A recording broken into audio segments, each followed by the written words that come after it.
praktik kelas genap dan kelas ganjil, maka khusus yang kelas ganjil itu kan sudah mempunyai background atau prerequisite ya.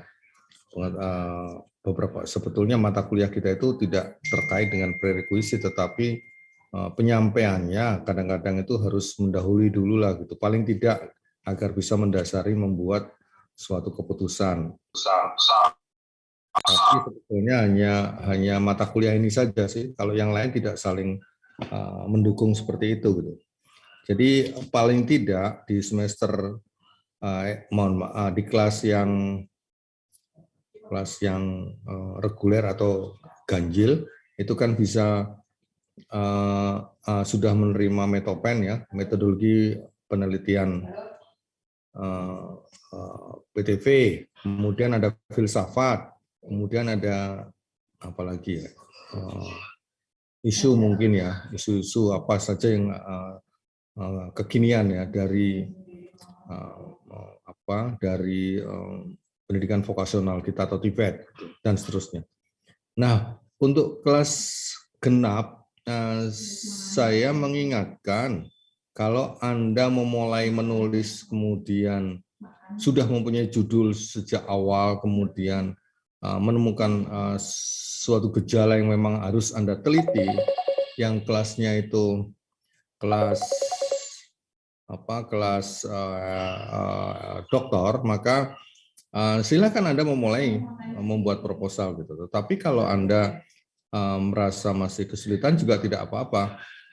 Yang jelas untuk kelas genap akan kami tunggu sampai dengan akhir semester ini, karena semester ini kan Anda mengambil beberapa mata kuliah semester ganjil dan genap ya kalau nggak salah ya, tapi tidak semuanya sih, karena dibatasi oleh SKS.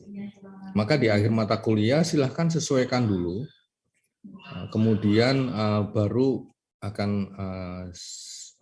kami beri nilai ya. Tetapi untuk paparan pendahuluan dan seterusnya silahkan ikuti saja gitu. Atau di akhir di minggu terakhir dan minggu ke 17-18 lah paling tidak kita sudah bisa menyelesaikan proposal itu.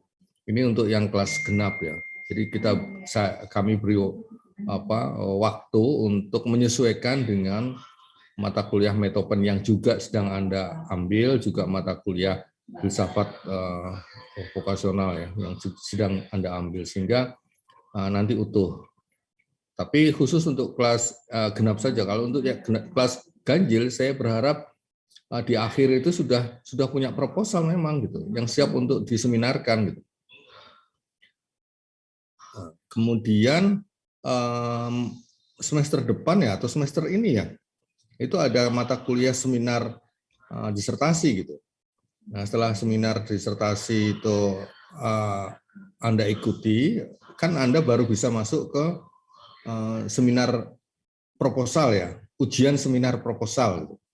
Dan saya berharap mahasiswa angkatan 2 yang kelas ganjil itu paling tidak sekarang akhir semester 3 ya, akhir semester 3 itu sudah dengan waktu yang pendek saling bergantian untuk seminar proposal agar Anda bisa tepat waktu gitu.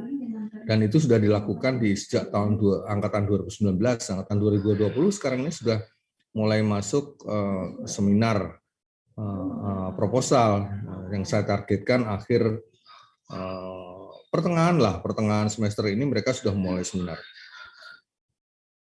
Saya kira itu pembukaannya. Jadi begitu ya, kita nanti paparan sekitar 2-3 minggu, kemudian setelah itu dilanjutkan oleh kerja mandiri untuk membuat proposal, tetapi setiap minggu kita tetap ketemu dan mulai pisah kelas ya. Pisah kelas nanti kalau bisa tetap hari Selasa ya, mudah-mudahan tetap hari Selasa, tapi bergantian. Selasa ini saya hanya ngajar, karena Senin biasanya ada rapim dan seterusnya ya, lebih baik kita geser ke Selasa, mudah-mudahan tidak tabrakan jadwalnya. Yang kelas A misalkan pagi, kelas B yang sudah punya kelas, atau kelas A yang punya kelas pagi ini, kemudian nanti dilanjutkan di siang, kemudian sorenya sampai dengan malam mungkin itu kelas semester kelas genap gitu. Kemudian ada yang kelas khusus, mungkin Mbak Farah yang ngambil, nanti silahkan masuk di kelas mana saja. Saya kira itu pendahuluan saya ya. Jadi intinya untuk kelas ganjil harus jadi proposalnya. Kemudian kelas genap ada kelonggaran sedikit karena belum mendapatkan mata kuliah dasar. Kemudian tapi sama-sama ya di ujung kita sudah siap dengan proposal meskipun nanti ada perbaikan dengan para promotor. Untuk kelas ganjil promotor sedang kita kita diskusikan bersama pengelola pasca, kemudian kelayakan dari sisi jumlah ya, termasuk juga dari sisi apakah profesor ini sesuai dengan tema yang Anda angkat untuk disertasi dan seterusnya. Baik, saya mulai saja, saya share screen. Selalu saya ingatkan dan selalu saya sampaikan ini bagi mereka yang sudah melihat PowerPoint ini tentang apa sih keilmuan vokasional. Diulang lagi untuk mengingatkan Anda, tetapi bagi yang belum, tolong Anda ikuti, Anda maknai dengan benar, kemudian lengkapi dengan kuliah-kuliah filsafat dan seterusnya ya, sehingga Anda memahami betul bahwa pilihan Anda kuliah di PTK S3 ini atau PTV S3 ini tepat dan bermanfaat bagi Anda maupun bagi lingkungan nantinya setelah lulus. Mana ini?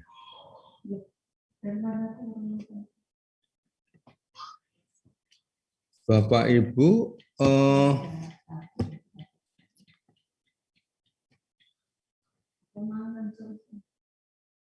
ini mulai dari sini saja.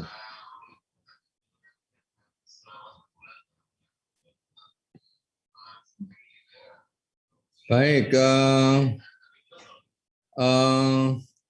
saya mulai dari ini, yaitu bagaimana membentuk disiplin keilmuan ya. Disiplin keilmuan tentang vokasional, pendidikan vokasi. Karena dari beberapa tayangan dan beberapa kajian, saya lihat punyanya Prof. Jos Putel ini yang dari Bremen ini, yang beliau juga salah satu dosen tetap kita ya, tapi pada mata kuliah yang bergantian dengan beberapa expert yang lain untuk mengajar Anda. Nah, vocational education ini ada dua pilihan ya, apakah akan menjadi scientific disiplin vocational, kita sebut sebagai vocational disiplin, atau sebagai research field. Itu bisa dilihat dari dua cara pandang kita ya. Tetapi kalau kita berbicara soal keilmuan, pasti berkaitan sangat erat dengan ranah penelitian kita nantinya gitu, mewarnai penelitian kita. Kalau kita ada di keilmuan tertentu, maka ranah penelitiannya juga harus masuk ke sana, jangan yang aneh-aneh lagi gitu, sehingga bisa mendukung scientific disiplinnya. Kemudian karakteristik dari riset field secara umum ya, tetapi sangat tepat kalau ini bisa kita laksanakan. Biasanya subjek yang Anda pilih untuk penelitian disertasi nanti itu umum saja gitu, common ya, apa sesuatu yang biasa yang memang itu Anda temukan gitu, dan memang perlu untuk jangan buat-buat gitu loh, buat yang setelah Anda teliti juga nggak bermanfaat. Gitu. Yang ada saja di sekitar Anda, kalau memang belum ada karena Anda ada di level KKNI level 9, ya memang itu secara teknologi sangat bermanfaat setelah itu ada nanti gitu. Dan itu kan sama juga common subject juga gitu. Kemudian tetapi riset question-nya itu nggak biasa. Misalkan saja Anda melaksanakan aktivitas penelitian yang terkait dengan evaluasi suatu program gitu. Kemudian riset question-nya itu cukup seperti yang kita inginkan saja gitu. Misalkan saja mengetahui kondisi mengetahui kondisi aktivitas tersebut, kan kita evaluasi biasanya kan untuk mengetahui saja. Kemudian itu biasa-biasa saja kan. Kenapa harus dievaluasi kalau hanya alasannya untuk mengetahui kondisinya gitu. Kemudian juga misalkan saja mengungkap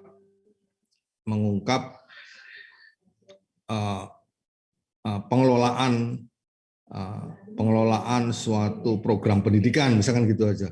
Lah memang evaluasi itu tujuannya itu gitu loh. Jadi cari sesuatu kenapa itu harus dievaluasi gitu.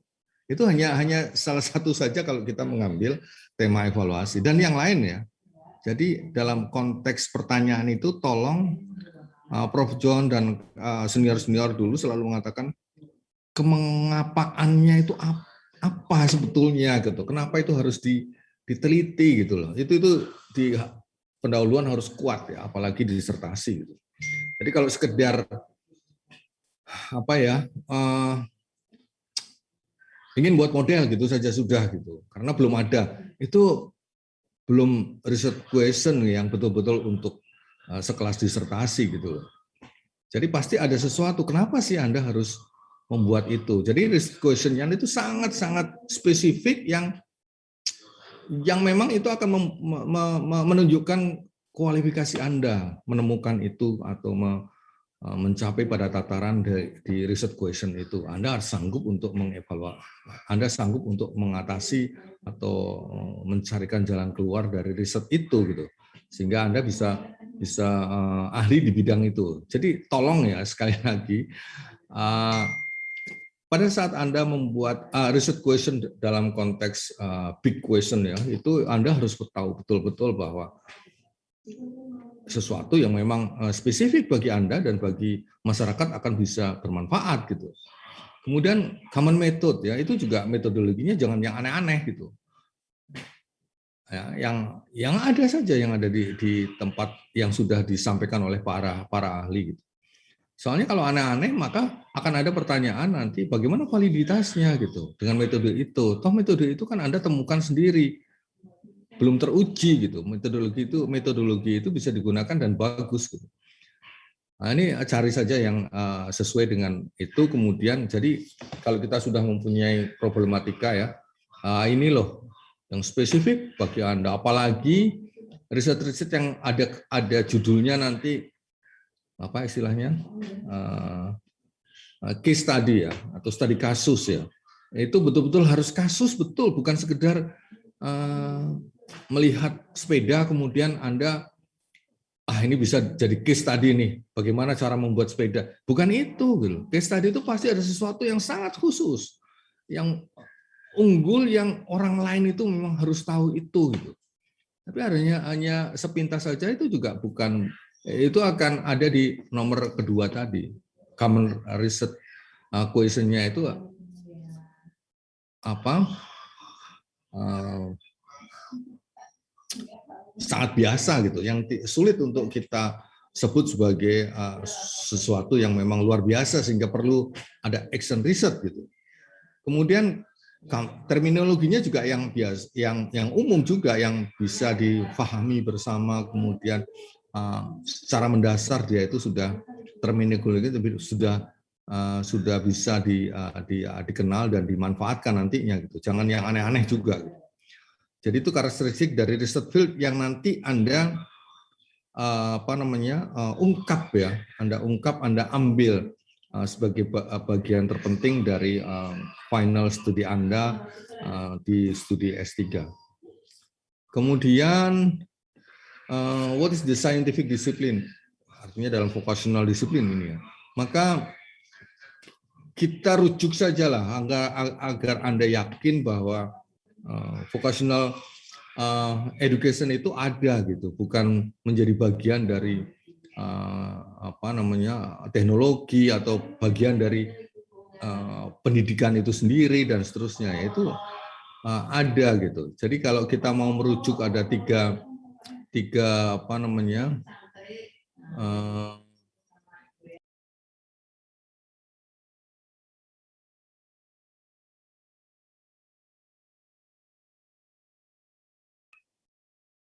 Prof, mohon maaf termute. Oke, jadi tiga kategori itu, yaitu practical, political, dan theoretical, itu kan memang sudah kita sadari bersama pada saat Pak Prof. Arjono atau Prof. Putu mengajari tentang filsafat. Itu pasti akan sampai ke sana juga gitu. Aristoteles membagi itu, kemudian bagian mana sih sebetulnya akan dirujuk oleh vocational education gitu.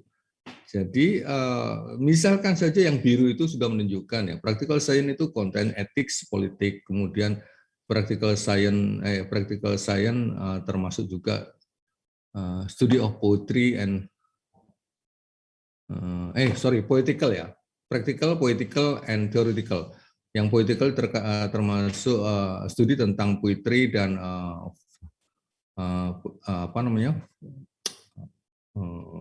seni ya, seni, kemudian juga keahlian ya, craft gitu. Kemudian theoretical science itu ada fisik, metafisik, matematik, dan yang lain ya. Nah, kita itu masuk di craft atau masuk di keahlian, jadi masuk di kelompok poetical ya. Jadi bukan ke praktikal ya. Praktikal kan praktikal pengetahuan ya. Tapi ini masuk di poetical. Jadi ada gitu. Kemudian dari situ sudah bisa menunjukkan bahwa kita itu memang bisa menjadi disiplin ilmu sendiri gitu.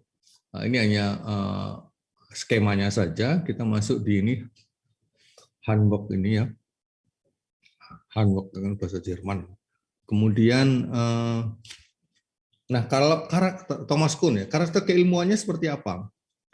Maka disiplin keilmuannya akan mengembangkan paradigma ilmiah dan sementara paradigma akan menentukan hal-hal yang harus Anda lakukan nantinya gitu.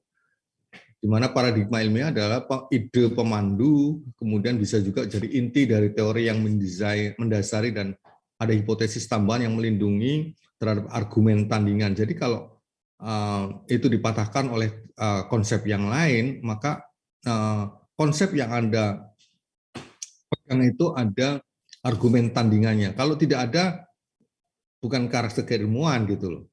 Jadi kalau saya mengatakan ini filsafat ya, saya sendiri juga ini nanti di Pak Putu ya. Jadi kalau mengatakan benar itu mesti ada orang yang mengatakan tidak benar gitu. Nah itu ada argumen untuk di situ. Tapi kalau semua orang mengatakan benar terus, tidak ada. Kalau saya sering menyampaikan itu, keilmuan itu terus berkembang ya. Jadi suatu saat memang tidak bisa menyesuaikan dengan keadaan. Misalkan 16 teori Prosser, apakah itu tetap sesuai dengan konsep kondisi pendidikan vokasional yang sekarang? Itu kan banyak hal yang bisa kita ambil dari 16 teori Prosser. Jadi kalau sering mengatakan vokasional itu Prosser itu selalu dipakai, tapi dari ke-16 itu apakah masih tetap bisa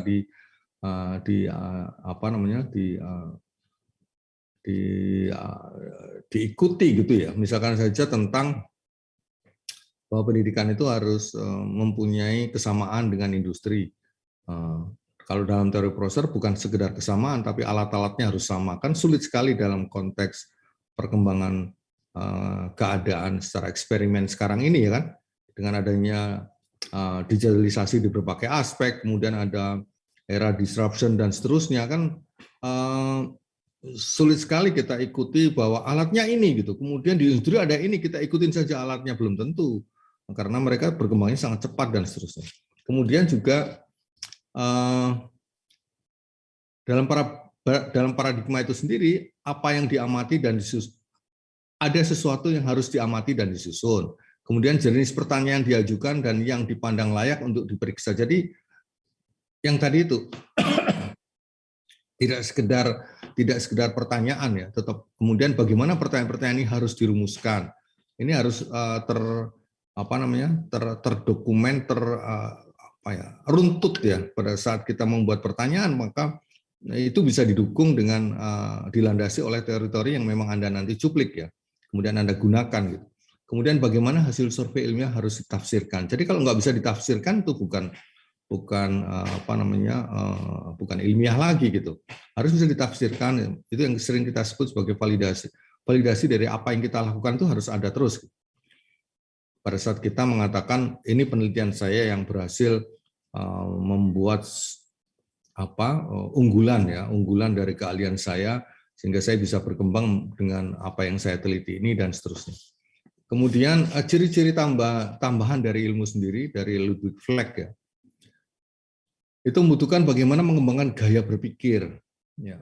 Kemudian bagaimana mengimplementasikan komunitas, kemudian bagaimana sosialisasi dan profesionalisasi dalam masyarakat. Ini menunjukkan keahlian Anda. Jadi kalau Anda tidak di level ini tidak bisa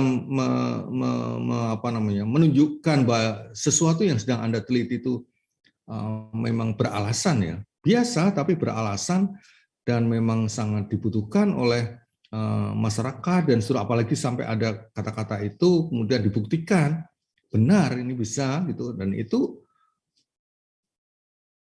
dalam sosial dalam masyarakat akan dipakai ya, dan Anda akan dilihat sebagai memang orang yang profesional di bidang Anda itu sendiri. Jadi mudah-mudahan apa yang saya sampaikan ini mendasari Anda, jangan ragu-ragu bahwa Anda sudah tepat untuk memilih sehingga Anda bisa berkembang menggunakan expertise yang ada yang Anda yakini itu memang menjadi bagian dari penyelidikan Anda selanjutnya. Kemudian juga sehingga secara umum ya dapat dirangkum bahwa disiplin ilmu itu menghasilkan kumpulan pengetahuan ilmiah yang kokoh. Kemudian kumpulan subjek penelitian yang bisa diterima oleh masyarakat dan kita semua di masyarakat ilmiah, termasuk pertanyaan dan metode penelitiannya juga sesuai, serta paradigma untuk menyelesaikan masalah atau problematika itu ada dan bisa diterima. Selanjutnya, disiplin itu dijadikan oleh struktur komunikasi yang koheren dalam satu komunitas. Jadi itu juga harus menjadi bagian dari Anda nanti. Anda komunitasnya di mana gitu? Oke, kita ada di masyarakat vokasional, maka bagaimana caranya itu selaras, kemudian menjadi bagian yang penting dari perkembangan maupun kebutuhan di dalam komunitas itu sendiri. Selain itu, karir khusus disiplin harus lazim dan sosialisasi profesional generasi ilmuwan berikutnya harus dilakukan. Ini kan menunjukkan bahwa pada saat Anda memilih ini menjadi bagian dari tema disertasi Anda dan itu Anda memilih prodi S3 pendidikan vokasional dan seterusnya, itu juga betul-betul harus yakin. Makanya saya katakan kenapa ini saya sampaikan, Anda harus yakin loh Anda itu punya keahlian di bidang TVET gitu, karena masih banyak yang belum memahami ya sebetulnya ini mau dikembangkan kemana TVET kita ini di Indonesia ini. Jadi mari sama-sama, semakin banyak ahli di TVET, kemudian Anda tidak mengingkari itu setelah menjadi doktor, mohon maaf sekali ya. Oke lah, jadi karena dibutuhkan oleh lembaga dan seterusnya, tetapi tolong luangkan waktu di sela-sela kesibukan Anda nanti untuk menunjukkan jati diri dari keilmuan Anda. Ikutlah meneliti, ikutlah memecahkan masalah tentang pendidikan vokasional dengan pegangan yang teguh tentang ini loh ciri-ciri pendidikan vokasional yang sesuai dan secara internasional diakui. Kemudian subjek vocational science itu mengembangkan dan menerapkan metode. Oke, saya geser. Jadi kemarin kita ditanya tentang visi pendidikan S3 itu apa gitu. Kemudian dari kajian keilmuan vokasional itu muncul bahwa Anda itu mampu untuk mengembangkan dan menetapkan metodologi pendidikan, pelatihan, teknologi, dan vokasional. Jadi jangan dilihat menjadi metodologi pendidikan dan pelatihan saja ya. Di dalam konteks pendidikan dan pelatihan itu tidak sekedar Anda berdiri di depan kelas ya. Tidak itu kan, apalagi kaitannya dengan teknologi dan vokasional, maka pasti akan syarat dengan turunan dari metodologi pendidikan dan pelatihan. Kenapa harus metodologi? Karena Anda sebagai ahli di bidangnya, maka harus bisa menentukan di mana setiap ranah dari atau setiap bidang keahlian ya, bidang keahlian itu kalau di vokasional berbeda-beda kan. Kalau ikuti apa yang ada kan sekarang ada 9 yang tadinya 8. Kemudian bidang, program dan satunya lagi indikator keahliannya yang biasanya menjadi kompetensi khusus ya. Jadi ada 3 bagian besar yang Anda harus pahami bersama untuk menunjukkan bahwa Anda itu menunjukkan bahwa Anda itu praktisi di bidang vokasional. Yang pertama adalah keterampilan kerja. Kalau dalam bahasa Inggris di dalam bahasa internasional itu skill work. Maka ini harus sesuai dengan bidang vokasionalnya. Dan kita lebih sering hanya melihat satu sisi ini saja, yaitu keterampilan kerja saja. Sehingga dikejar-kejarlah kita dengan program-program peningkatan keterampilan. Sementara ada yang lain, yaitu desain keterampilan. Desain keterampilan itu bagaimana mendesain suatu keterampilan agar dia itu terampil, gitu loh. Jadi di dalamnya itu ada mengajar dan belajar, ada kita semua, apalagi Anda lulusan S3 harus memahami tentang sikap keterampilannya itu harus seperti apa, yang kita sebut lebih umum itu dengan mempunyai karakter pekerja yang seperti apa. Karakter pekerja bidang perhotelan pastinya kan berbeda dengan karakter pekerja di bidang bangunan ya, konstruksi jembatan dan seterusnya. Beda lagi dengan karakter keterampilan di bidang layanan sosial, kan beda-beda. Kalau di akademik pada saat kita berbicara karakter keterampilan, sudah itu saja gitu. Tapi kalau kita kan berbeda-beda kan, karakter keterampilan itu berbeda-beda karena sesuai dengan bidangnya masing-masing. Dan itu harus Anda sadari. Kemudian juga evaluasi keterampilan. Ini siapa yang mau ngurusin gitu. Kemudian pelatihan keterampilan, pemecahan masalah yang saya katakan tadi sesuatu yang biasa tetapi pertanyaannya menjadi tidak biasa dan seterusnya ya. Kemudian juga ada penilaian keterampilan yang terus berkembang. Penelitian-penelitian saya di akhir-akhir itu kan tentang digital learning ya. Tetapi bagaimana cara menilai atau mengakses keterampilan seseorang di bidangnya yang menggunakan digital learning dibandingkan dengan mereka yang onsite ya, atau yang berhadapan langsung dengan kenyataan. Kalau di digital learning kita berhadapan langsung dengan simulasi, dengan interaksi yang terkait dengan layar monitor dan seterusnya ya, atau tampilan yang persis mirip tetapi mungkin tidak mungkin belum bisa mengatakan bahwa kalau saya melakukan ini maka saya harus terampil. Anda lihat sajalah pelatihan pilot itu kan betul-betul menggunakan simulator ya. Tapi kalau saya katakan ini berbedanya. Simulator antara pendidikan vokasional dengan simulator yang ada di ilmu pendidikan itu sangat berbeda ya. Kalau simulator di pendidikan vokasional mirip betul dengan situasi yang sebenarnya, ya, dipegang dan seterusnya. Seperti pilot itu ada simulatornya gitu. Nah itu dibandingkan dengan game pada saat Anda menerbangkan pesawat misalkan saja.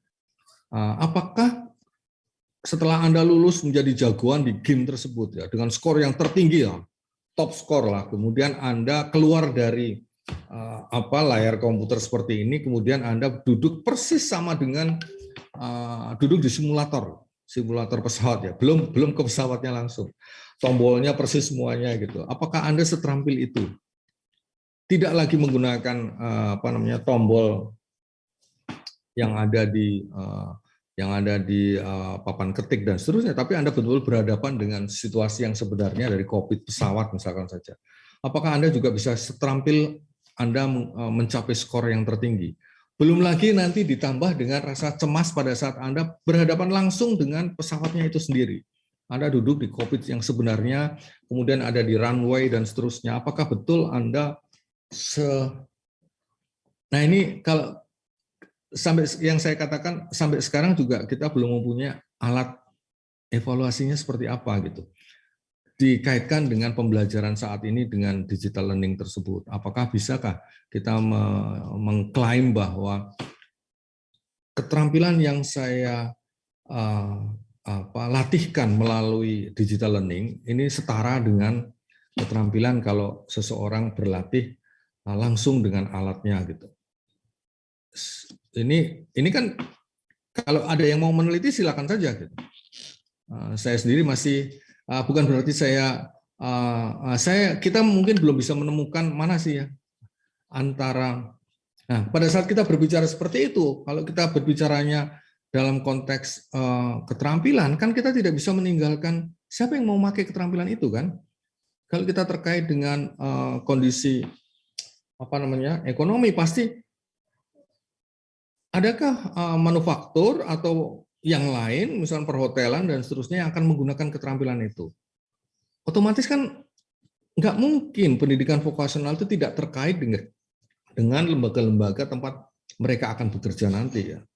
Bisa perusahaan, bisa pembuatan ya, bisa juga jasa dan seterusnya. Nah ini kan sesuatu yang tidak kita bisa paksakan bahwa mereka terampil saya ajar dengan digital learning loh. Persis menggunakan virtual reality kemudian dibuat secanggih yang bisa kita buat gitu untuk memberikan suasana yang nyata ya, apalagi agar lebih terasa lagi kita menggunakan model yang sekarang sedang dibicarakan terus, tapi bagaimana caranya menetapkan yaitu metaverse. Apakah kita akan jadi avatar, kita akan milih avatar anak muda atau avatar robot, terserah saja gitu. Avatar yang bentuknya seperti dinosaurus mungkin dan seterusnya. Tapi dia terampil mengemudikan pesawat. Nah, dia bisa bertempur dengan avatar yang lain. Ini kan semakin ke sana semakin seperti apa kita nanti gitu. Kalau Anda yang kita siapkan menjadi peneliti-peneliti ahli nantinya ya, resources yang betul-betul bagus di bidang vokasional, ya harus masuk ke sana gitu. Harus memahami itu semuanya. Tidak sekedar Anda itu memikirkan keterampilan yang harus diperoleh oleh mahasiswanya saja gitu. Jadi ya pikirannya dia harus tampil, agar bisa terampil maka dia diberi sertifikat gitu. Sertifikat agar dia bisa turunkan saja dia ke industri sudah. Tapi metode untuk membawa si anak itu sampai ke sana itu karena spesial sekali gitu. Bagaimana caranya Anda boleh meneliti itu gitu. Bagaimana caranya menemukan suatu metode agar dosen itu pada saat mengirim mahasiswanya ke industri itu sudah dibekali dengan suatu perangkat yang cukup mendasar yang nanti bisa mengungkap keterampilan si anak ini lebih cepat dia itu di industri akan lebih cepat dia itu terampil dengan waktu yang kalau dia tidak berlatih di industri. Ini kan juga nggak biasa gitu. Pertanyaannya jadi nggak biasa gitu. Tidak sekedar keterampilan mahasiswa di industri diukur sudah selesai gitu. Di balik itu loh, bagaimana cara ngajarnya, kemudian aspek apa dari teori Bloom ini yang konsep Bloom ini yang bisa ditingkatkan dari 3 ranah itu dan seterusnya. Ini kan terjadi istilahnya itu kumpulan-kumpulan dari konsep yang mendukung mengapa Anda mengirim mahasiswa ke industri. Bukan sekedar agar dia itu memahami terampil dekat dengan apa yang dikerjakan di industri, kan bukan sekedar itu. Siapa yang memikirkan kalau bukan Anda nanti gitu, mengembangkan itu sehingga industrinya harus seperti apa juga gitu. Kemudian industri harus berperan apa? Saya akan menguji, sampai sekarang saya belum bisa memutuskan ya karena menguji disertasi di Malaysia, tetapi dia itu dari Maldives. Kalau lihat Maldives, wah mesti asik ini gitu. Nah, sangat umum sekali dia mengungkap tentang pendidikan vokasional di Maldives menggunakan studi kasus, sehingga langsung saya tembak, kenapa itu harus spesifik gitu, spesifiknya di mana? Nah, itu sangat umum sekali, tapi tidak sampai yang seperti saya sampaikan tadi. Bagaimana caranya memahami seorang mahasiswa Anda atau murid Anda di vocational secondary school maupun ada di PTVI ya, Pendidikan Tinggi Vokasi Indonesia, itu kenapa sih harus dikirim ke kemengapaannya itu muncul gitu di situ, bukan sekedar agar lengkap sesuai dengan kurikulum sudah gitu kan, nggak gitu. Itu desain keterampilan ya, kebutuhan kerja apalagi kan, itu juga belum ada yang memikirkan tentang metode pelatihan. Tadi sudah saya sampaikan sedikit contohnya, persyaratan pasar tenaga kerja, apakah betul seperti itu? Kenapa sih tax deduction yang ada di Indonesia itu tidak begitu seksi ya? Padahal itu kalau di Jerman sudah, di negaranya vocational sudah umum gitu. Kalau saya akan mendirikan usaha ya saya harus mengikuti itu. Kemudian sekian persennya itu harus diperuntukkan secara kasar, misalnya diperuntukkan untuk pembinaan pendidikan vokasi, maka saya punya kewajiban untuk mengambil atau membuka pelowongan untuk pekerjanya itu sebagai bagian dari pendidikan formal SMK gitu loh. Jadi nanti dia ujiannya tinggal saya titipkan di sekolah-sekolah SMK gitu, sehingga dia menjadi expert sesuai dengan usaha yang saya buka. Jadi otomatis gitu, kalau di tempat kita belum bisa seperti itu. Sudah ada yang meneliti, tapi saya nggak perlu mengungkapkan di sini karena akan, tapi bisa kita diskusi di ruang yang lebih lebih pas gitu, sehingga kita bisa memahami kenapa sih sampai tax deduction itu tidak begitu menarik ya. Hanya ada di level-level industri besar gitu, yang dia tuh sudah publish dan seterusnya ya.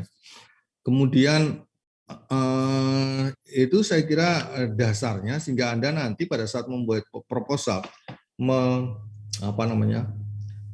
menurunkan tema-tema yang sudah Anda pikirkan, kemudian sudah Anda ajukan pada saat Anda diwawancara masuk menjadi mahasiswa S3 di UNY ini, maka silakan saja, wah kalau begitu tema saya dulu terlalu mengada-ada dan seterusnya ya, tidak. Saya menginginkan ini membumi lah gitu, jadi dapat dimanfaatkan secara langsung nantinya ya, meskipun ada pengembangan selanjutnya, tetapi tetap orang itu melihat, wah ini sangat bagus, kemudian sangat bermanfaat, kemudian kalau ini saya kembangkan, saya akan manggil yang mengembangkan ini, jadi Anda kelihatan expertise-nya di situ. Nah, perspektif keilmuan vokasional, dalam perspektif ini misalkan aja keterampilan kerja, yang merupakan subjek penelitiannya, memerlukan subjek penelitian yang menjadi satu dalam konsep vokasi keahlian. Jadi tidak bisa skill work itu hanya dilihat satu sisi saja. Dan itu yang terjadi di Indonesia. Kita hanya berkaitan dengan skill work saja. Kemudian didasarkan pada pengetahuan, keterampilan, dan pengalaman vokasional. Jadi nggak bisa hanya diukur keterampilannya saja. Sekarang buat apa pendidikan formal? Ya kan? Cukup aja dia di anak SMA, kemudian disuruh masuk di mana, lulusan SMA disuruh masuk di pusat-pusat pelatihan yang hanya seminggu 2 minggu, kemudian dia terampil diuji sertifikatnya dan ternyata bisa gitu. Tapi kan nggak bisa seperti itu. Anda sebagai lulusan S3 mestinya paham itu, bahwa nggak bisa kayak gitu. Harus berani untuk mengatakan itu. Jadi apa bedanya dengan sekolah formal kalau gitu? Apa yang tidak dia dapatkan pada saat dia mendapatkan sertifikat keterampilan tertentu dan nyatanya bisa, dibandingkan dengan anak yang sekolah formal di vokasional? Silakan aja Anda renungkan, kemudian Anda jawab sendiri gitu. Suatu saat mungkin ada waktu, kemudian Anda sampaikan di forum ini juga, Pak, saya punya pendapat tentang ini, begini, kenapa sih mereka harus, berarti kan kalau kecenderungan saya ngomong seperti ini seolah-olah ya dihapus saja pusat-pusat keterampilan. Enggak juga, kita tetap butuh. Makanya kenapa TVET itu ada kata-kata teknologi vocational education and training gitu. Jadi pasti pasti ada training, pasti ada kursus, pasti itu. Kalau itu nggak ada, kita nggak bisa mengklaim bahwa lulusan kita itu nanti sudah pas banget ya. Kalau kita ingin mendidik tenaga ahli di bidang masak menu A, maka keluarnya nanti dia akan setelah 4 tahun atau 3 tahun dia akan ahli masak menu A saja gitu. Kan nggak bisa seperti itu karena perkembangan menu A itu menjadi A1, A2, A3, A3, A3, A4 dan seterusnya. Nah, kalau kursus kita mungkin hanya menguasai A1 saja dan itu dibutuhkan memang karena perkembangan itu. Tapi untuk menguasai A-nya yang utuh itu mereka mungkin nggak dapat. Karena apa? Bukan mereka itu nggak pandai, bukan pelatihannya itu tidak pas. Tapi yang tidak bisa kita pungkiri adalah waktu. Waktu untuk berlatih yang namanya short course itu ya short course ya, short yang kadang-kadang hanya seminggu, 3 hari, 10 hari gitu dan seterusnya. Dan itu yang sulit untuk dikejar pada saat kita membutuhkan pemahaman yang utuh tentang keterampilan yang sedang dia lakukan. Oke. Kemudian ada beberapa pertanyaan ya. Kalau kita berbicara tentang pengertian pendidikan vokasional sebagai disiplin ilmu, yaitu masalah apa yang Anda anggap sebagai mata pelajaran ilmu pendidikan kejuruan. Silakan Anda mulai menulis. Apakah betul? Saya sampai sekarang kami tim pengembang pasca vokasi juga masih tetap ada pertanyaan ya. Apakah betul sih materi yang kita sampaikan dalam struktur kurikulum itu harus semuanya seperti itu gitu. Saya bandingkan dengan yang barusan kita diskusi bersama untuk membuka master vokasi di Jerman itu dengan salah satu perguruan tinggi untuk yang S3-nya itu mengungkap ini loh mata kuliah yang by course.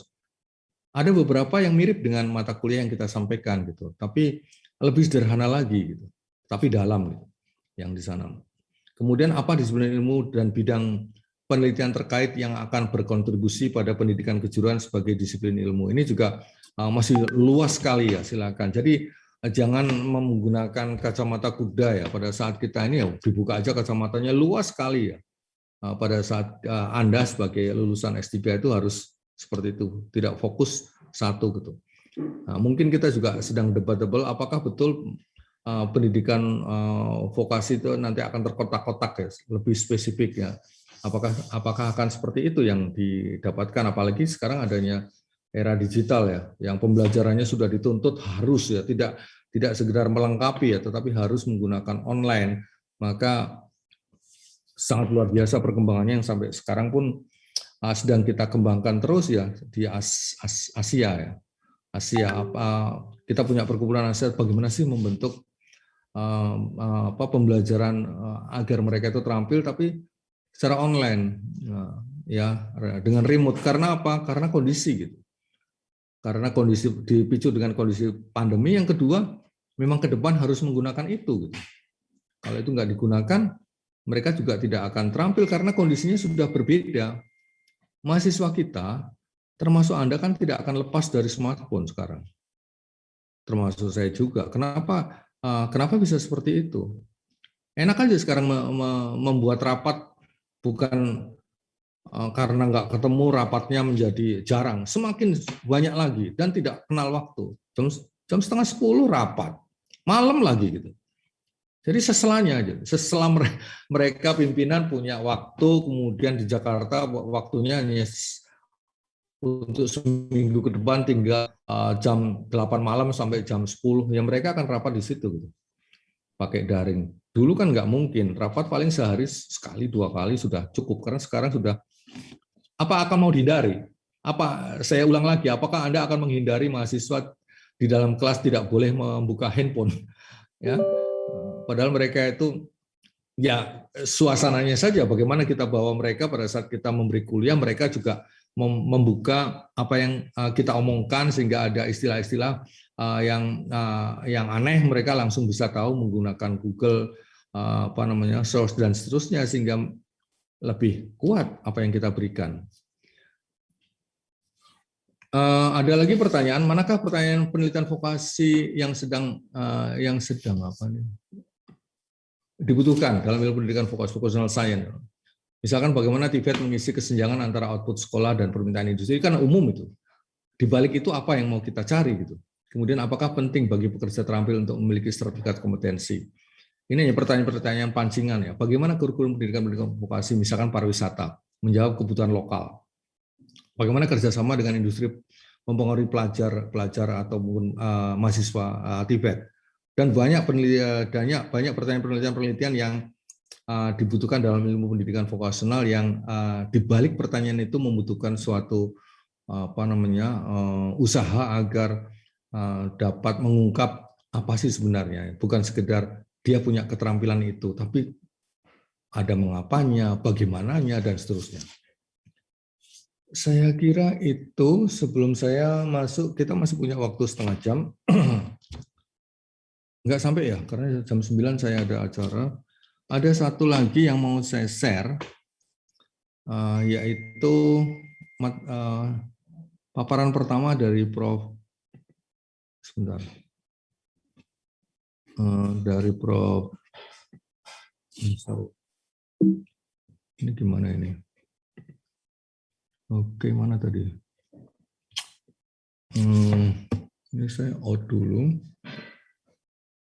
Ini ya.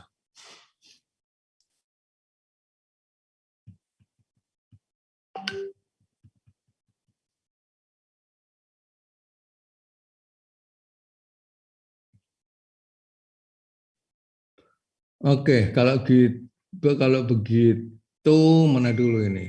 Oh, tentang level KKNI ya. Oke. Level KKNI Anda itu ada di level berapa gitu? Apa yang harus dilakukan?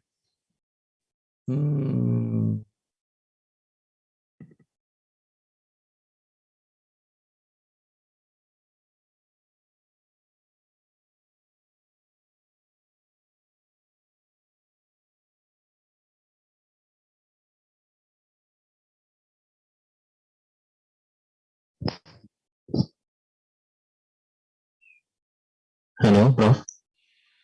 Terlempar.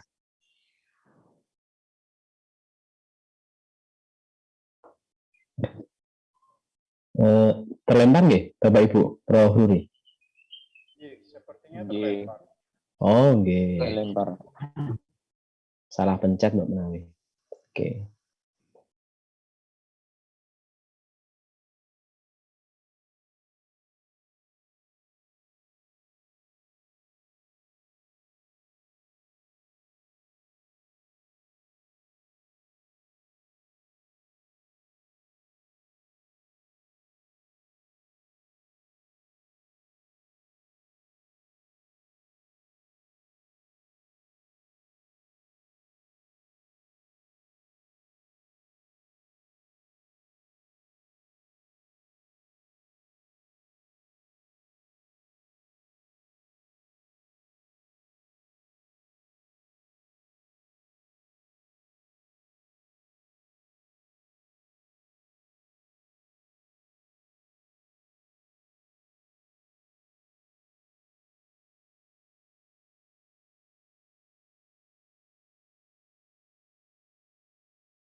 Baik, saya lanjutkan. Maaf, mati tadi.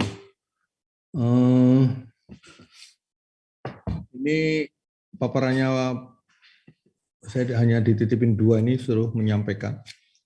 Permasalahan dan judul penelitian disertasi dikaitkan dengan kemampuan level 9 KKNI. Jadi kalau di sini, kalau Anda itu lulusan, sudah bisa ya Mas, Mbak? Cambon. Yaitu kemampuan level 9 mampu mengembangkan pengetahuan, teknologi, dan atau seni baru. Kata-katanya yang dihitamkan itu ada penekanannya di dalam bidang keilmuannya atau praktek profesionalnya melalui riset, sehingga menghasilkan karya yang kreatif, original, dan teruji. Jadi kata-kata mampu mengembangkan, Bapak Ibu, jadi nanti silakan saja, ada konsep baru, kemudian Anda harus mengembangkan konsep itu, silakan. Ada suatu produk baru, kemudian Anda harus mengembangkan itu, tapi didasari oleh teknologi dan atau seni baru dalam bidang keilmuannya atau praktek profesionalnya melalui riset. Tapi dengan catatan kreativitasnya ada, original ya, dan teruji. Kata-kata teruji ini yang menjadi kunci dari riset Anda nanti. Kemudian mampu memecahkan masalah sains, teknologi, dan atau seni di bidang keilmuan melalui pendekatan interdisiplin, multidisiplin, dan transdisipliner. Kemudian mampu mengelola, memimpin, mengembangkan riset, dan pengembangan yang bermanfaat bagi ilmu, pengetahuan, dan kemaslahatan umat manusia, serta mampu mendapatkan pengakuan nasional dan internasional. Kata-kata mengelola, memimpin, dan mengembangkan, serta pengakuan nasional dan internasional itu sangat penting. Tetapi di selain itu, mengembangkan riset ya, bermanfaat bagi pengetahuan. Dan jadi kalau Anda nanti membuat berdasarkan keinginan Anda itu menjadi masalah besar, tapi ternyata tidak bisa bermanfaat ya, untuk lingkungan Anda sajalah gitu, sehingga ya nggak begitu pasti nanti banyak sekali pertanyaan pada saat Anda defense. Dan makanya itu di proposal itu saya beberapa kali mengatakan kalau proposal Anda bagus, maka otomatis Anda akan mudah untuk menyelesaikan disertasi itu. Nah, ini secara umum dulu saja, nanti akan saya tambahkan kenapa mulainya dari mana gitu. Kemudian mampu mengembangkan pengetahuan teknologi dan apa artinya, yaitu mengembangkan pengetahuan, yaitu menemukan hal baru dalam bidang keilmuan melalui penelitian. Ya, jadi melalui penelitian, nggak melalui konsep apa yang Anda bangun kemudian Anda mengklaim itu menjadi hal yang penting gitu. Jadi ini sering ditulis di pendahuluan itu seolah-olah itu umum gitu, padahal itu hanya konsep Anda, asumsi Anda bahwa itu sekian, datanya sekian, dan seterusnya. Nggak bisa itu kalau dilaksanakan. Nggak ada penelitian, belum ada penelitian, dan belum diteliti oleh Anda, tapi Anda berani menyampaikan kondisinya seperti ini, dan seterusnya. Di pendahuluan kan sering seperti itu ya. Kondisi di pabrik ini, kekurangannya, padahal itu hanya sepintas gitu. Kalau itu didukung oleh penelitian pendahuluan dan seterusnya, itu bagus, itulah disertasi. Kemudian juga selanjutnya maknanya hasilnya karya yang kreatif, original, teruji. Kreatif itu berarti berbeda dari yang sudah dilakukan penelitian, mempunyai sesuatu yang unik dan khas. Makanya kan saya sampaikan tadi, agar Anda itu ahli atau expert di bidangnya, maka Anda juga harus bisa mempunyai keyakinan bahwa apa yang saya teliti ini sesuatu hal yang baru, yang hasil pengembangan konsep dari yang sudah ada, dan seterusnya. Original artinya tidak meniru, ya, apalagi sampai plagiasi. Teruji artinya secara metodologi mencari kebenaran ilmiah itu menggunakan metodologi penelitian apa terserah Anda. Tapi kalau hasilnya itu berbentuk produk bukan konsep, ya harus diuji secara empirik ya. Misalkan Fakultas Teknik UNY mengeluarkan sepeda gitu, maka secara empirik harus teruji, tidak langsung dibuat jadi bisa digunakan, gitu saja sudah. Tapi harus diuji dulu ya secara empirik ya. Misalkan dalam tanjakan sekian derajat, dalam waktu yang bervariasi, kemudian apa yang terjadi, ini kan harus diteliti gitu. Kenapa serumit itu? Ya agar bisa dimanfaatkan oleh masyarakat. Dari sisi keamanan, dari sisi dia itu udah bayar loh untuk membeli sesuatu. Maka dari sisi tanggung jawab, dari situ sudah kelihatan gitu. Selamat, kemudian dari sisi estetikanya masuk, kemudian ergonomi dan seterusnya masih banyak. Nah, kenapa sih itu harus dibuat? Nah, itu yang namanya sesuatu yang memang harus Anda lakukan. Di balik Anda membuat sepeda, maka ada banyak hal yang harus dijawab ya. Kenapa harus membuat sepeda gitu dan seterusnya. Itu yang saya katakan tadi loh, orang vokasional itu sampai ke sana gitu, bukan sekedar membuat sepeda jadi dijual. Umumnya kan seperti itu gitu. Dididik terampil membuat sepeda sudah gitu. tadi yang saya barusan sampaikan, kalau sepeda itu tidak diuji, tidak diukur kemampuannya, kemudian banyak rangkaian yang harus, itu kadang-kadang saya tekankan pendidikan vokasional itu sangat berbeda dengan pendidikan akademik. Kalau pendidikan akademik mungkin sudah cukup lah seperti itu gitu. Ya kan? Kita mengajarkan tentang mengelas misalkan saja. Kalau vokasi ya dia harus ngelas, harus praktek, si dosen itu harus bisa gitu. Tidak bisa dia itu hanya membaca kemudian menyampaikan, kan nggak bisa seperti itu. Nah itu kan berbeda sekali. Kemudian juga interdisiplin. Apa sih yang namanya interdisiplin? Pendekatan interdisiplin adalah pendekatan dalam pemecahan suatu masalah dengan menggunakan tinjauan berbagai sudut. Sudut pandang ilmu yang serumpun saja ya, yang relevan atau tepat guna secara terpadu. Dalam pemecahan masalah di bidang ekonomi dengan interdisiplin hanya dengan satu rumpun ilmu, yaitu rumpun ilmu ekonomi. Kemudian itu kalau interdisiplin. Kalau multidisiplin itu dengan beberapa rumpun ilmu ya. Misalkan saja di sini contohnya masalah agribisnis menggunakan rumpun ilmu tanaman dan rumpun ilmu ekonomi ya. Beberapa rumpun ilmu. Tetapi kalau yang transdisiplin, pendekatan adalah pendekatan dalam pemecahan suatu masalah dengan menggunakan tinjauan bidang ilmunya yang relatif dikuasai dan relevan dengan masalah yang akan dipecahkan, tetapi berada di luar bidang ilmunya. Mungkin rumpunnya berbeda ya, tetapi bidang ilmunya juga berbeda. Biasanya untuk keperluan kedalaman pembahasan orang itu hanya bisa menggunakan satu bidang ilmu saja di luar rumpun ilmu. Sebagai contoh, dokter mencari solusi pencegahan flu burung dengan menggunakan rumpun keilmu kedokteran dan bidang ilmu biologi dari rumpun MIPA dan seterusnya. Jadi bisa saja bidang ilmunya yang berbeda. Jadi tidak sekedar rumpun ya, tapi bidang ilmunya juga berbeda. Jadi itu hal yang perlu Anda cermati, Anda maknai, Anda bawa pada saat Anda sudah mulai menetapkan judul disertasi atau tema disertasi, kemudian mulai turun membuat ini masih sama, membuat proposal dan seterusnya. Nah, Bapak Ibu, mau saya tambahkan sedikit, mana ini stop share-nya? Karena waktu ya, jadi langkah pertama apa sih sebetulnya dalam membuat proposal? Kalau saya selalu saya tekankan pada bimbingan saya membuat suatu mind map ya, map yang jelas dulu gitu. Karena dalam mind map itu bisa menggunakan software mind map juga boleh, tapi menggunakan alur pikir mau dikatakan alur juga boleh gitu. Silakan saja Anda coret-coret menggunakan kertas, kemudian dari tema itu misalkan saja tema itu sudah bisa menunjukkan bahwa Anda itu punya keahlian di bidangnya loh. Jadi yang saya katakan common tapi tidak pertanyaannya menjadi tidak mudah, tapi pertanyaannya justru yang mendukung apa yang ada dalam pikiran Anda gitu. Kalau kita sudah membuat mind map ya, atau membuat garis besar lah gitu.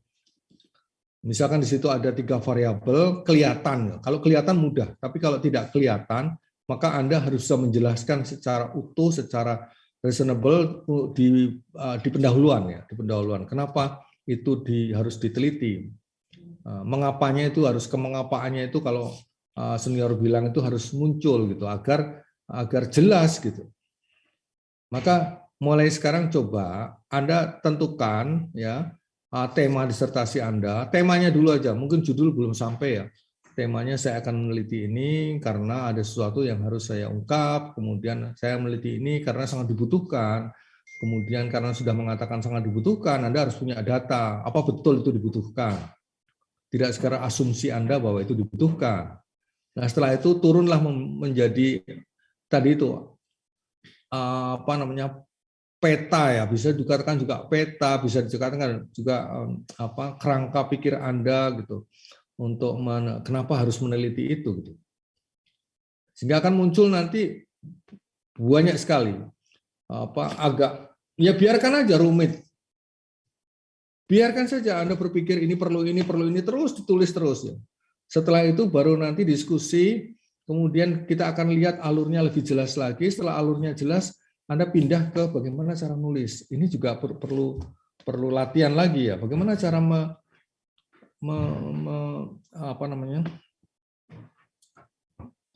mengekspresikan dari kerangka mind map dan seterusnya itu menjadi tulisan dalam pendahuluan itu sampai mana dulu gitu. Nah, pendahuluan itu secara umum sekali itu kan ada fakta, kemudian ada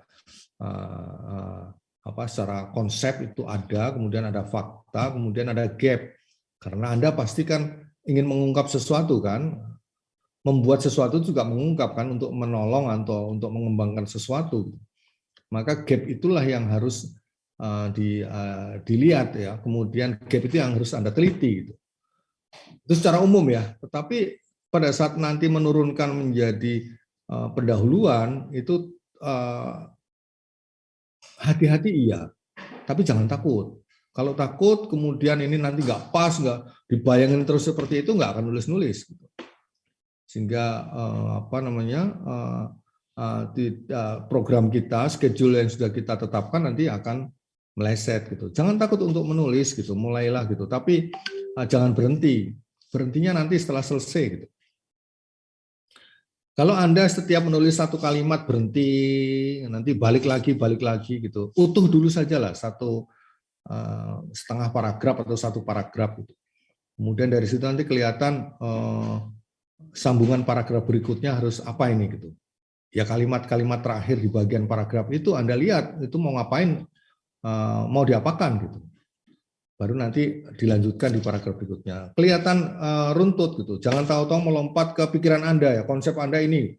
Paragraf itu selesai kemudian pindah ke konsep ini. Tidak sambung antara paragraf satu dengan paragraf kedua dan seterusnya. Dan itu sangat tergantung dari pengalaman saya adalah seberapa banyak Anda membaca dari sumber-sumber ya. Kalau kita ingin berbicara soal keilmuan seperti tadi saya sampaikan, maka saya mesti harus googling lah, harus mencari yang bisa mendukung apa yang saya sampaikan gitu. Kemudian baru bisa kita nulis cukup lah gitu, cukup lancar gitu. Tapi kalau Anda harus berdasarkan satu konsep saja yang akan Anda gunakan, kemudian Anda asumsi Anda terus bergulir gitu. Bagus sih gitu, tapi kalau hanya satu konsep yang Anda kembangkan, satu referensi yang Anda gunakan, sulit kita akan mengatakan bahwa itu sesuai dengan yang Anda inginkan gitu loh. Jadi tolong pada saat Anda mau menulis juga, sekarang kan banyak sekali kan, tinggal buka aja di internet kemudian cari. Tapi saya memberi catatan ya, bahwa pada saat Anda mencari apa yang Anda inginkan, apalagi nulis disertasi gitu, itu jangan Anda beranggapan akan ada yang sama persis dengan yang sedang Anda lakukan. Kalau ada yang sama persis, ngapain Anda membuat itu gitu? Kan sudah ada gitu. Ya, bagaimana caranya Anda mendekatkan apa yang ingin Anda inginkan itu dengan beberapa referensi, kemudian Anda analisis. Kan itu menjadilah konsep yang mendukung Anda yang Anda inginkan itu. Tema cuplikan dari tema besar itu.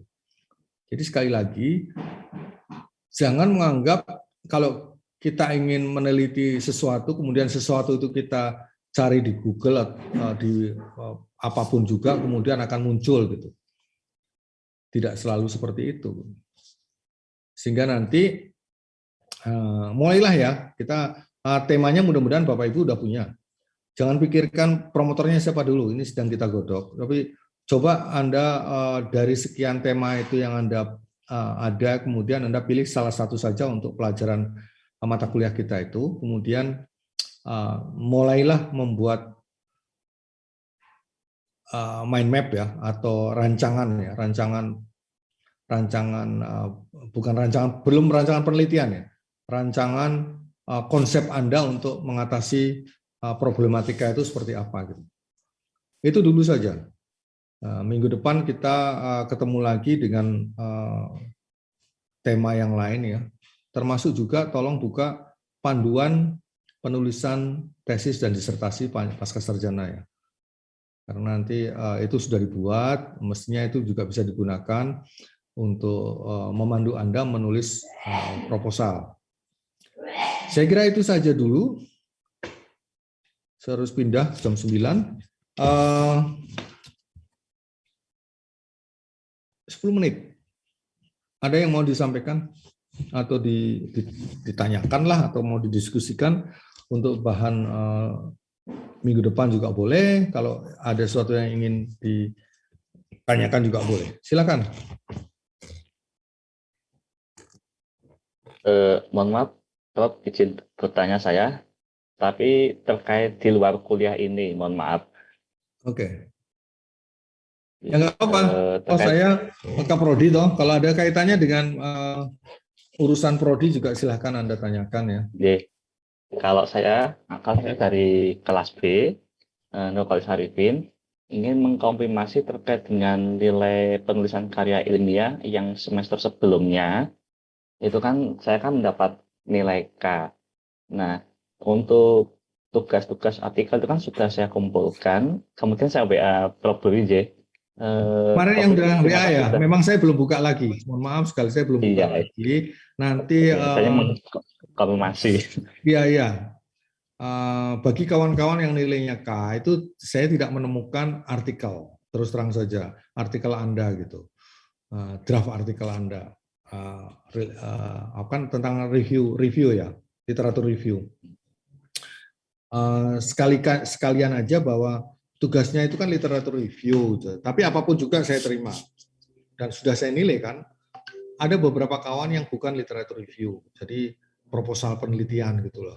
Jadi yang mudah-mudahan mereka yang mengumpulkan proposal penelitian juga proposal penelitian, hasil dari penelitian juga ditulis. Padahal yang kita inginkan adalah keterampilan Anda membuat literatur review karena sangat dibutuhkan pada saat Anda menulis proposal seperti ini. Jadi softwarenya kan juga ada. Saya lihat ada beberapa kawan yang menggunakan software literatur review itu juga bagus juga. Gunakan saja, kenapa tidak? Jadi ya nggak apa-apa, sudah saya terima juga dan sudah ada nilainya juga kan. Tidak ada kaitannya, oh ini literatur review nilainya sekian, kalau yang bukan literatur review nilainya sekian, nggak begitu. Tapi yang saya lihat kemarin adalah kelengkapan dari suatu artikel itu saja gitu. Apakah sudah IMRED dan seterusnya. Apakah ada bahasanya, apakah ada ada metodologinya dan seterusnya kan sesuai dengan apa yang sudah saya sampaikan di penulisan karya ilmiah gitu. Jadi harus mengandung itu. Kalau tidak mengandung ya berarti dia kurang nilainya gitu. Kemudian juga tautan antara tema dengan itu juga sudah pas atau belum dan seterusnya. Betul, itu hasil dari artikel Anda kemudian disampaikan ke saya mungkin dan di sana sudah diterima. Apapun ya itu kan juga harus saya sesuaikan gitu dengan mata kuliah kita. Jadi yang nilainya K saya memang belum menemukan gitu dari yang dikumpulkan ke saya gitu. Jadi tolong yang nilainya K kemungkinannya ada juga mungkin saya bukan belum menemukan, sudah dikumpulkan tapi saya kelewat gitu, juga bisa gitu. Jadi yang nilainya K itu tidak selalu nilainya akan lebih rendah dari nilai yang sebelumnya gitu, yang bukan K gitu. Yang tetap saja saya menggunakan berasumsi bahwa ini sibuk, kemudian belum mengumpulkan artikel dan seterusnya. Jadi silahkan saja yang nilainya K segera WA saya sajalah. Pak, saya nilainya masih K, ini artikelnya gitu. Itu lebih baik daripada dikumpulkan jadi satu kemudian saya sendiri nggak tahu ini yang mana lagi gitu. Oke? Baik, Prof. Terima kasih. Tapi ada lagi? kasusnya itu yang terlewat. Iya. Ada lagi?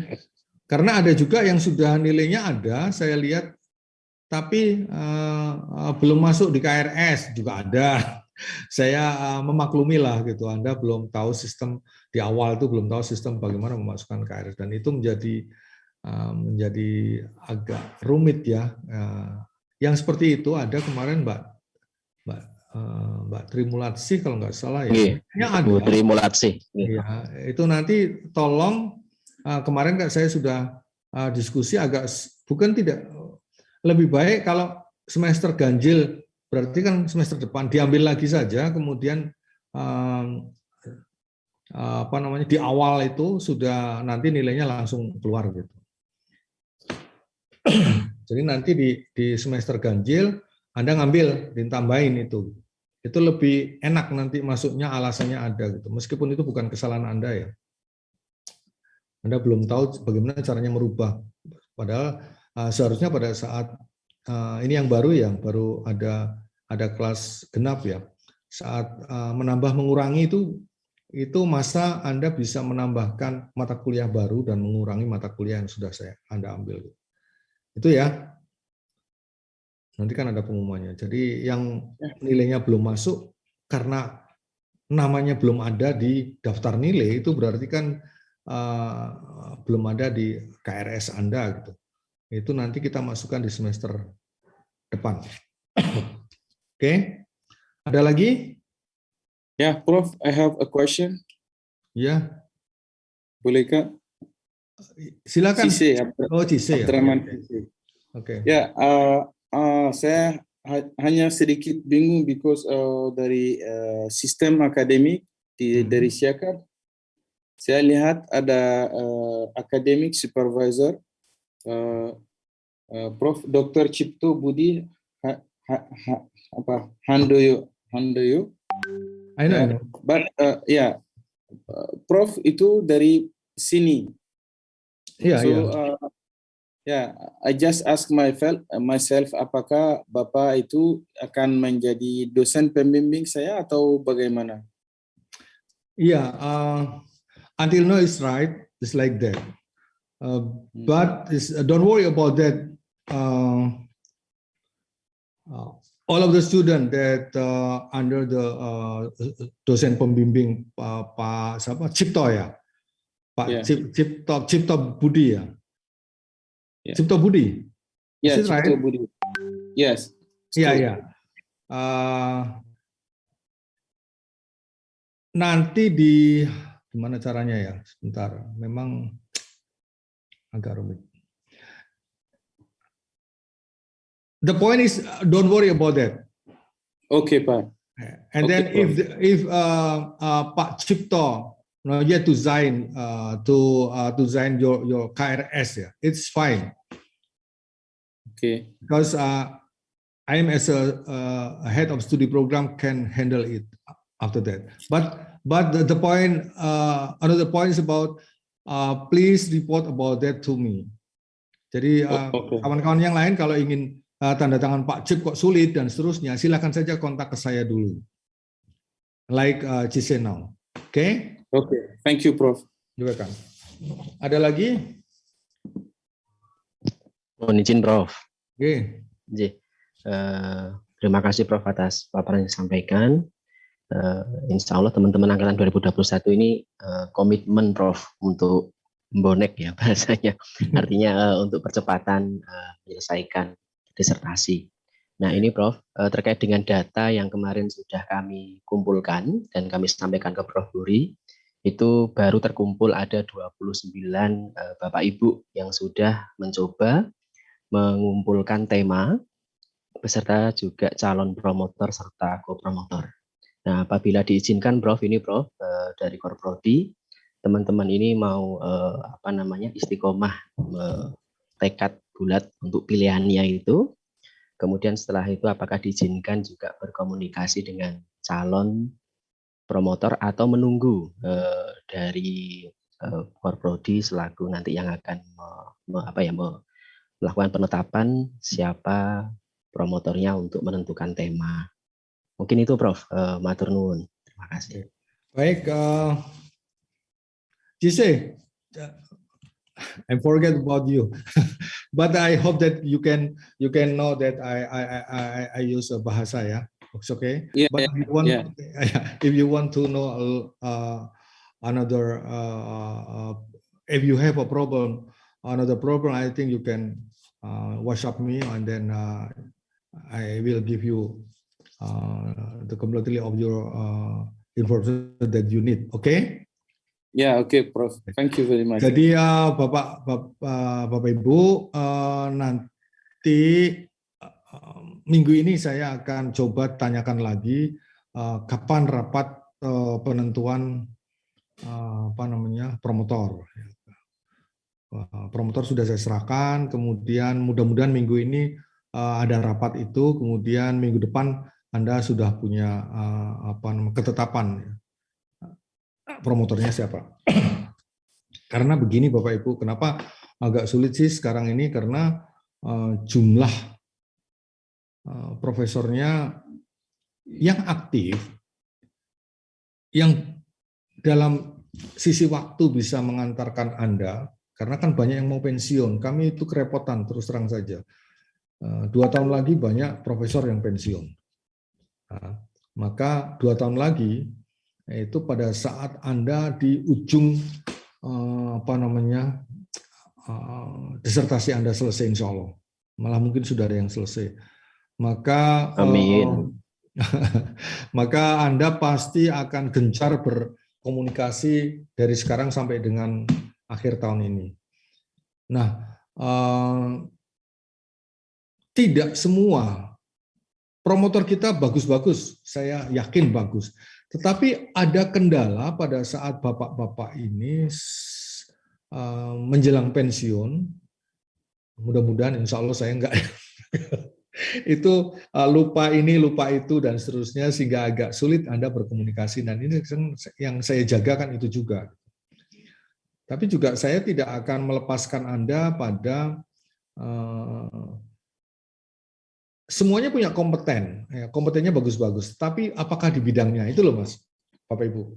Jadi itu yang akan saya jaga gitu. Kemudian siapapun yang mau menulis dalam bahasa Inggris disertasinya silahkan.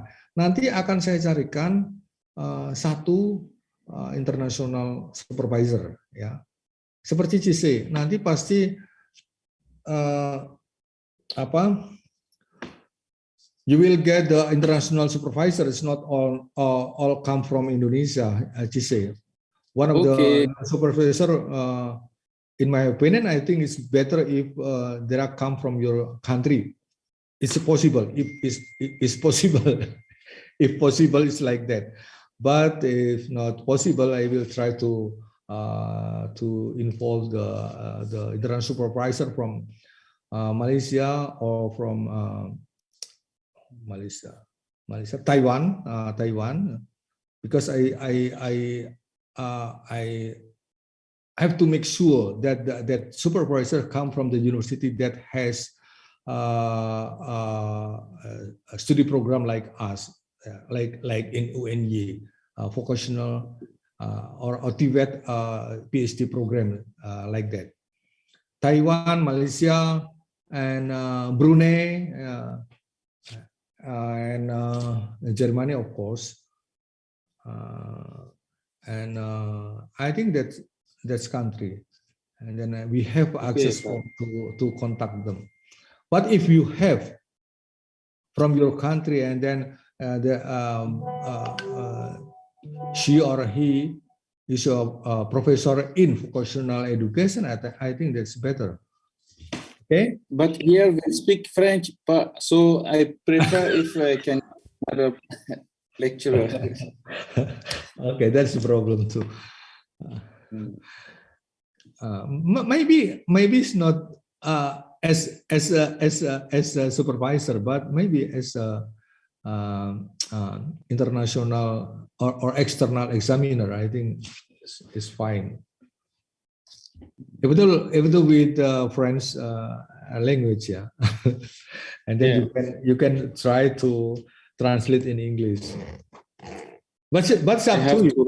It makes you difficult, I think, better if I will try to find the international supervisor from Oke, Pak. Taiwan itu. Oke?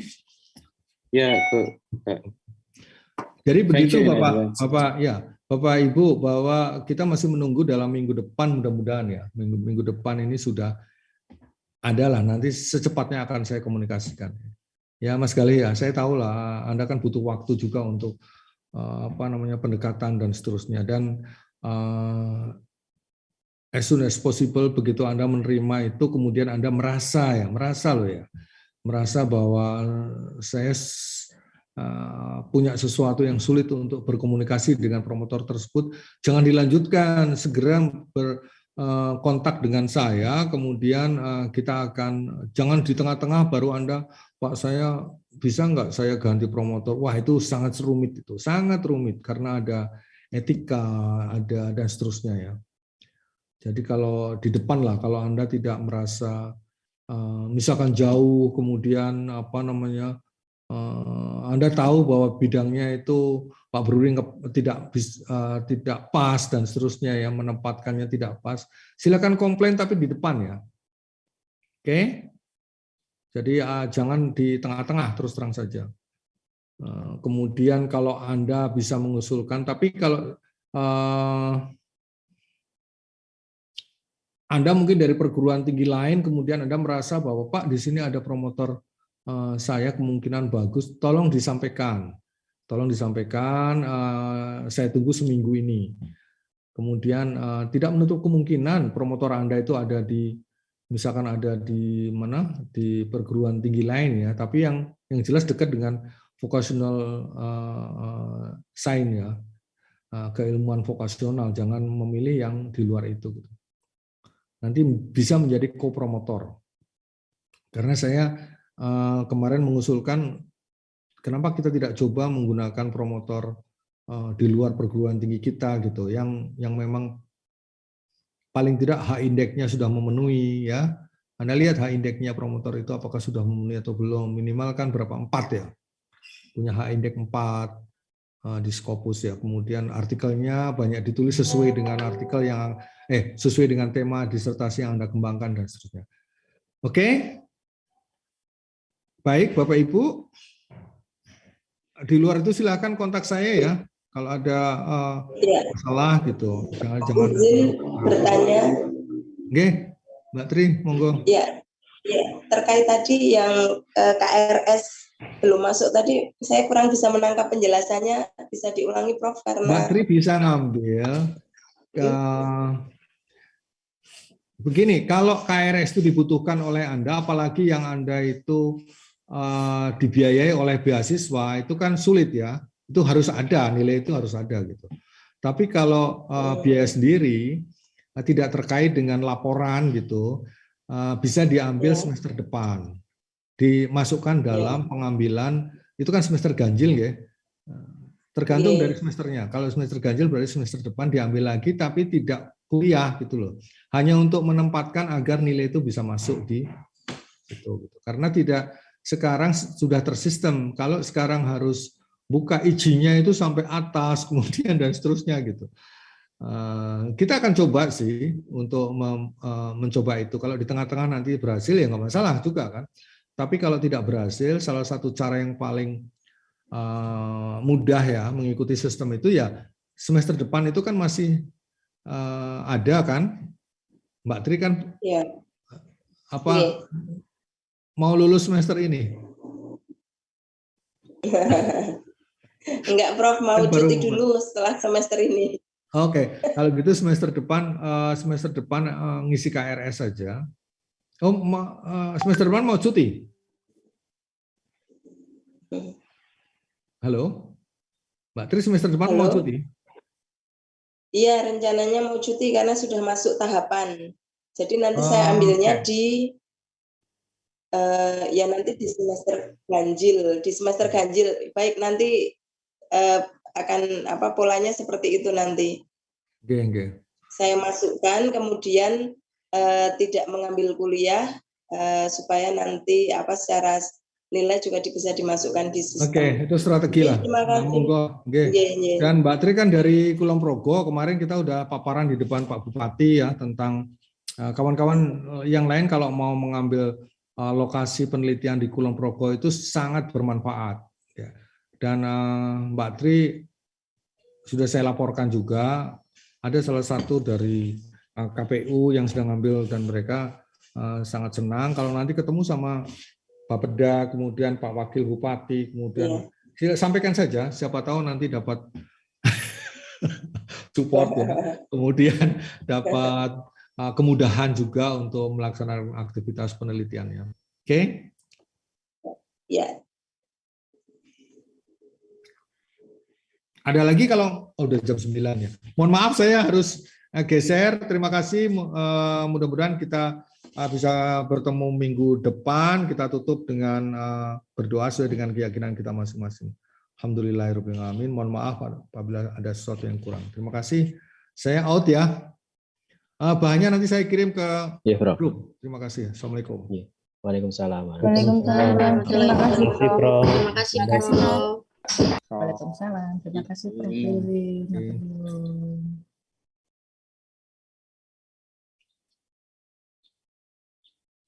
Halo Bapak Ibu. Terima kasih semua. Thank you very much.